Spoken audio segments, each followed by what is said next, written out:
Study IQ IAS, आपका selection हमारा mission. Hello everyone, मेरा नाम है रणधीर सिंह और मैं आप सबका स्वागत करता हूं UPSC CSC study IQ YouTube channel पे। दोस्तों, आज का आर्टिकल स्टार्ट करने से पहले अगर मैं आपको ये सवाल पूछूं कि क्या ये पॉसिबल है कि आपके घर में जो कुकिंग ऑयल आप यूज कर रहे हैं उसको यूज करने के बाद, वन टाइम यूज करने के बाद अगर आप उसको इंडियन ऑयल कॉर्पोरेशन को दे दें तो Indian Oil Corporation has the capability to convert it into a fuel, और उस यूज कुकिंग ऑयल से हम जो हैं जेट प्लेन्स के लिए फ्यूल बना सकते हैं। मतलब जो कन्वेंशनल जेट फ्यूल्स हैं उनमें उसको वैसे ही ब्लेंड कर दिया जाएगा जैसे इस वक्त हम एथेनॉल को पेट्रोल में ब्लेंड कर रहे हैं। जी हां, this is very much possible. तो चलिए आज इसी आर्टिकल को समझते हैं जो जीएस पेपर 3 एनवायरमेंट का रहने वाला है। इसमें हम समझेंगे जो कमिटमेंट इंडिया ने की है, what commitment related to climate change, जो पेरिस एग्रीमेंट में इंडिया ने कमिट किया है उस कमिटमेंट को इस आर्टिकल में मेंशन सस्टेनेबल एविएशन फ्यूल के जरिए मेरे दोस्तों फुलफिल किया जा सकता है। तो आर्टिकल देखिए लिखा क्या है कि use cooking oil to fuel for planes. तो इंडिया की सबसे बड़ी क्रूड ऑयल या सबसे बड़ी लार्जेस्ट रिफाइनरी जो है that is Indian Oil corporation, इसका एक मेरे दोस्तों refinery is based in Panipat, जिसको रिसेंटली परमिशन मिल चुकी है कि आप दिसंबर 2025 से क्या कर सकते हैं, कमर्शियल प्रोडक्शन करेंगे। किसकी? आप किसकी करेंगे? सस्टेनेबल एविएशन फ्यूल की, यानी कि प्योरली मेरे दोस्तों ये बायोफ्यूल होने वाला है। बायोफ्यूल मतलब ऑर्गेनिक मटेरियल को यूज करके हम इस फ्यूल को बनाएंगे और फ्यूल को कमर्शियली सेल करेंगे। सबसे पहले यूरोपियन एयरलाइंस जो इंडिया में मेरे दोस्तों आपके चलती हैं, उन यूरोपियन एयरलाइंस के लिए फ्यूल बनने वाला है। अब ऐसे आपको यह परमिशन नहीं मिल सकती, ऐसे आप इंडिपेंडेंटली खुद से ही सस्टेनेबल एविएशन फ्यूल नहीं बना सकते। इस फ्यूल को बनाने के लिए आपको एक सर्टिफिकेट चाहिए होता है, वो सर्टिफिकेट है ISCC, जिसको हम क्या बोलते हैं, international sustainable and carbon certification. यही सर्टिफिकेशन इंडियन ऑयल कॉर्पोरेशन को मिला जो अलाउ कर रही है कि अब आप क्या करेंगे, कुकिंग फर्स्ट यूज, मतलब सबसे इंपॉर्टेंट यह है कि वन टाइम यूज होना चाहिए, तभी आप इसमें से निकाल सकते हो। तो प्लान किया दिसंबर 2025 से स्टार्ट करेंगे, नेक्स्ट दिसंबर 2026 तक इंडियन ऑयल कॉर्पोरेशन 35,000 टन जो है ये फ्यूल प्रोड्यूस करेगी। इसके लिए रॉ मटेरियल कहां से आएगा? होटल्स, जितने भी हमारे यहां पे होटल चेन है, जितने भी रेस्टोरेंट्स हैं, जितने भी फूड कंपनीज है, फूड कंपनीज कैसे, जो लेज बना रही है भैया, है ना, जो ऑयल यूज करके आपके क्या कर रहे हैं, फूड प्रोडक्ट्स बना रहे हैं, तो उनसे ये ऑयल प्रोक्योर किया जाएगा मेरे दोस्तों। मेरी बात क्लियर? और इनिशियली जो ये सप्लाई है, मैंने आपको जैसे बताया, ये उन यूरोपियन एयरलाइंस को दी जाएगी, यानी कि डोमेस्टिक लेवल पे इस फ्यूल को यूज नहीं किया जाएगा। डोमेस्टिक प्लेन्स जो चलती है, डोमेस्टिक फ्लाइट्स जो चल रही है, उनमें इन फ्यूल्स को यूज नहीं किया जाएगा। इन फ्यूल्स को सबसे पहले कौन यूज करेंगे? यूरोपियन एयरलाइंस यूज करेंगे, क्योंकि ऑलरेडी यूरोपियन मार्केट में सस्टेनेबल एग्रीकल्चर एविएशन फ्यूल जो है उसको ब्लेंड किया जा रहा है। तो है क्या? मैंने आपको बोला this is bio based alternative to conventional jet fuel, जिसको किससे प्रोड्यूस किया जाएगा? कुकिंग ऑयल से भी किया जा सकता है, एग्रीकल्चरल रेजिड्यू। अब मुझे एक बात बताओ, सोचिए जरा कि सर्दियों में दिल्ली में एयर पॉल्यूशन बहुत वर्स्ट होता है, इजंट इट? सिर्फ दिल्ली में एयर पॉल्यूशन वर्स्ट नहीं होता है मेरे दोस्तों, दिल्ली के अलावा आपकी ऑलमोस्ट पूरा पंजाब, हरियाणा, उत्तर प्रदेश, बिहार ये सफर करते हैं किससे मेरे दोस्तों? एयर पॉल्यूशन से। और उसका एक बहुत सारे कारणों में से एक कारण है स्टबल बर्निंग। क्या है? Stubble burning. तो अब जो एग्रीकल्चर रेजिड्यू है इसको भी इंडियन ऑयल कॉर्पोरेशन इस्तेमाल करेगी, और जब ये रॉ मटेरियल उठाएगी तो उसके बदले में वो पैसा देगी। क्या देगी? मनी देगी। तो फार्मर इनकम भी इससे बढ़ेगी। फार्मर जो है वो इकोनॉमिकली वो क्या होगा मेरे दोस्तों, आपका और स्ट्रेंथन होगी उसकी लाइफ। तो forestry based non edible crop सबसे यूज किया जाएगा। अब आपको पता है हम कितना परसेंट जो ब्लेंड कर सकते हैं, एथेनॉल कितना परसेंट कर पा रहे हैं? Only 20%, isn't it? ओनली 20%। लेकिन एथेनॉल ब्लेंड करते हुए हमें दिक्कत क्या आ रही है? एथेनॉल को जब हम पेट्रोल में यूज करें, जिसको गाड़ियों में यूज किया जाएगा, तो दिक्कत यह आ रही है कि अगर ज्यादा परसेंटेज बढ़ाएंगे एथेनॉल की, ये जितनी परसेंटेज अभी रखी हुई है पेट्रोल में, तो हमें कुछ इंजन में मॉडिफिकेशन चाहिए, उसमें जंग लग सकता है, उसमें रस्टिंग हो सकती है, तो हमें कुछ मॉडिफिकेशन चाहिए होगी। बट इसमें there is no need to do any modification to aircraft engines. तो विदाउट एनी मॉडिफिकेशन मतलब आप 50% तक ब्लेंड कर सकते हो। आप समझ रहे हो कितना बड़े लेवल पे हम इसको करने वाले। अब कौन सी बॉडीज हैं जो परफॉर्मेंस देखेंगी इन फ्यूल्स की, उनका आपको पता ही, जो हमारी बॉडीज हैं ICAO। उसके अलावा ICAO यही बताने वाला है कि हमें कोई दिक्कत नहीं है, कि इंजन कंपैटिबिलिटी बहुत बढ़िया भाई, हमें तो इंजन मॉडिफिकेशन करने की जरूरत नहीं पड़ेगी, लेकिन इसको यूज करने के बाद इस फ्यूल को जब हम ऐड करेंगे तो 94% जो है ग्रीन हाउस गैस एमिशन जो है वो रिड्यूस होगा, वो रिड्यूस होगा। तो मतलब क्या हम अपने क्लाइमेट गोल्स को अचीव कर पाएंगे? बिल्कुल कर पाएंगे। अभी तक तो आपको मैं सारी शानदार चीजें बताते आया हूं इसकी, लेकिन there are some challenges also. इतना आसान नहीं है SAF को बनाना। इंडिया पहले भी SAF को बनाने का अपॉर्चुनिटी जो है वो ले चुकी है, लेकिन उसमें दिक्कत आई। चैलेंजेस को जानने से पहले कुछ और पॉजिटिव चीजें भी SAF की जान लेते। जैसे आप अगर देखेंगे, अभी रिसेंटली में एक आर्टिकल पढ़ रहा था कि we almost give more than $150 billion, around $150 billion to import crude oil, natural gas। तो एनर्जी में सरकार जितना इंपोर्ट कर रही है, तो कम से कम 24 से 25% सरकार का जो इंपोर्ट है, that is not energy. Natural gas आ जाता है उसमें, क्रूड ऑयल आ जाता है उसमें। मेरे दोस्तों, एनर्जी पे हम इतना निकालते हैं। तो अब देखो, जो अपने डोमेस्टिक लेवल पे जो भी प्लेन्स चल रहे हैं, इनको ऑयल इसी एनर्जी से मिल रहा है।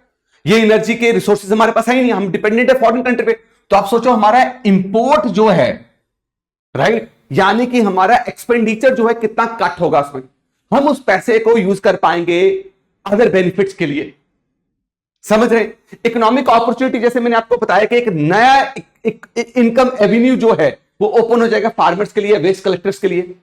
और ये इंडिया के पास इतना ज्यादा रॉ मटेरियल, इतना ज्यादा फीड स्टॉक है, तो हम आने वाले टाइम पे एक लार्जेस्ट एक्सपोर्टर बन सकते हैं SAF के। अब किसका काम है ये देखना कि ब्लेंडिंग करना। पहले अभी तो हम सिर्फ 50% तो ब्लेंडिंग करने नहीं वाले। अभी हम सिंपली क्या करेंगे, 1% ब्लेंडिंग करेंगे, वो भी क्या 2027 में। मेरी बात आपको क्लियर हो गई? तो ये कौन मॉनिटर करेगा? ये मॉनिटर करेगा NBCC। तो नेशनल बायोफ्यूल कोऑर्डिनेशन कमेटी जो है, उसने टारगेट दिया है कि पहले हम 2027 में इंटरनेशनल फ्लाइट्स में 1% SAF देंगे। उसके बाद 2% ब्लेंडिंग जो है वो कब होगी? आपकी 2028 में होगी, राइट।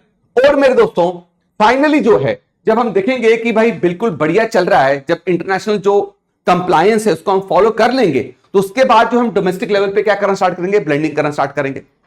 अभी जो इंडियन ऑयल कॉर्पोरेशन के पास जितनी कैपेसिटी है ना, जितना फीड स्टॉक है, तो हम 2027 का टारगेट जो कौन सा है 1% ब्लेंड करने का, आराम से मीटअप कर लेंगे। But there are some challenges. Challenges क्या है? It is very easy to collect used cooking oil from your large hotels, from big restaurants, but what about households? आप वहां से कैसे कैरी करो? क्योंकि SAF बनाने के लिए आपको ह्यूज फीड स्टॉक चाहिए, ह्यूज अनयूज्ड कुकिंग ऑयल चाहिए। लाओगे कहां से? लार्ज चेन से तो उठा लिया आपने, लार्ज होटल से तो उठा लिया, बड़े बड़े होटल से, बड़े बड़े रेस्टोरेंट से। What about your food cart जो यूज कर रहे हैं? What about your house hold? घर से उठाना, मुझे पता उसका कॉस्ट कितना बढ़ेगा ना। SAF जो है उसको बनाना जो है, बना के जब उसको हम यूज करने लगते हैं, तो उसकी जो कॉस्ट है वो कन्वेंशनल जेट फ्यूल से 3 गुना ज्यादा है। तो इससे एयरलाइंस का ऑपरेशनल कॉस्ट नहीं बढ़ा क्या? तो टिकट महंगी नहीं करेंगे क्या? आप समझ रहे हैं? क्लियर हो रहा है? उसके बाद सप्लाई चेन इशू, मैंने आपको बोला ना, आपको continuously at very large scale क्या चाहिए? यूज्ड कुकिंग ऑयल चाहिए। और एग्रीकल्चर रेजिड्यू क्या हर मंथ आपके लिए अवेलेबल है क्या? नहीं, वो हार्वेस्टिंग सीजन में अवेलेबल होता है। एग्रीकल्चर रेजिड्यू तो आपके लिए हर वक्त अवेलेबल है ही नहीं है ना। दिक्कत ही यही है, दिक्कत ही है। इसीलिए मेरे दोस्तों, इंडिया ने SAF को, पहले जो ब्लेंडिंग की बात आई, तो ये बहुत साल पहले भी बात की थी हमने, लेकिन हमें समझ आया भाई कॉस्ट बहुत बड़ी है। बनाने के बाद कॉस्ट बढ़ेगी तो डोमेस्टिक लेवल पे हम इंट्रोड्यूस कैसे करेंगे भैया? इसको इंट्रोड्यूस करना विल बी वेरी टफ। तो क्या फ्यूचर प्लान है हमारे? फ्यूचर प्लान ये है कि we are planning, Indian Oil Corporation लगी हुई है क्या करने के लिए? आपका एथेनॉल को यूज करने के लिए एज अ फीड स्टॉक, क्योंकि बहुत बड़ी लेवल पे अवेलेबल होता है हमारे पास। बहुत सारी और इंडियन कंपनीज R&D कर रही हैं, राइट। डिफरेंट टेक्नोलॉजीज को वो अनवील कर रही हैं SAF की प्रोडक्शन के लिए, राइट। लेकिन हमें समझना पड़ेगा कि इंपॉर्टेंट क्या है, कि सबसे बड़ा कि फीड स्टॉक सोर्सेज हमारे पास होना बहुत जरूरी है। अगर हम लॉन्ग टर्म सस्टेनेबिलिटी की बात करते हैं। देखो कुकिंग ऑयल जो है बहुत आसान है, उससे बोलना कि फ्यूल बना लेंगे, लेकिन फ्यूल बन के जब निकल रहा है उसका कॉस्ट, उससे जो ऑपरेशन कॉस्ट बढ़ेगा, फीड स्टॉक का जो क्रंच आएगा वो भी हमें ध्यान में देना है। तो कोई भी चीज, कोई भी ग्रोथ, कोई भी टेक्नोलॉजी जब हम क्या करते हैं, टैप करते हैं, तो टैप करने से उससे सिर्फ एडवांटेजेस ही नहीं निकलेंगे, उसके बहुत सारे डिसएडवांटेजेस भी होते हैं, चैलेंजेस भी होते हैं। मैं उम्मीद करता हूं कि आपको आर्टिकल बहुत ही शानदार तरीके से समझ आया है। मेरे दोस्तों, अब आपके लिए एक बहुत ही बढ़िया ऑफर, अगेन ये बैच मॉर्निंग बैच रहने वाला है। 22 अगस्त को ये बैच स्टार्ट होगा और सुबह मेरे दोस्तों आपका 8 बजे ये बैच स्टार्ट होगा। किसका? यूपीएससी का, फ्रॉम बेसिक टू एडवांस। आपको लाइव क्लासेस मिलेंगे, 1000+ आवर्स की लाइव क्लासेस। आपके डाउट क्लियरिंग सेशंस अलग से होंगे, आपको हैंड रिटन नोट्स मिलेंगे, आपको टेस्ट सीरीज जो है वो प्रोवाइड की जाएगी। अगर ये फीचर्स आपको चाहिए, सिर्फ यही फीचर्स, तो आपके लिए वो कोर्स मात्र 9999 में मिलेगा आपको, ओनली एट 9999। बट इस कोर्स को लेने के लिए आपको क्या करना पड़ेगा? इस अफोर्डेबल प्राइसेस में RDX live coupon code use करना पड़ेगा। लेकिन अगर आप चाहते हैं कि मुझे इस कोर्स में एनरोल जब करूं तो मुझे मेरी फुल फी रिफंड हो जाए अगर मैं प्रीलिम्स क्लियर कर दूं, अगर आप ऐसा फीचर चाहते हैं जिससे आप इसमें एनरोल करने के बाद अगर आप प्रीलिम्स क्लियर करते हैं तो आपकी फुल फी रिफंड हो जाए, तो उसके लिए आपको डायमंड बैच जो है, राइट, डायमंड जो है बैच, वो परचेज करना पड़ेगा, जिसमें आपको 1000+ आवर्स की live classes, doubt clearing sessions, hand written notes के अलावा 18+ बुक्स आपके घर पे आएंगी। हर एक स्टूडेंट को एक मेंटोर असाइन होगा।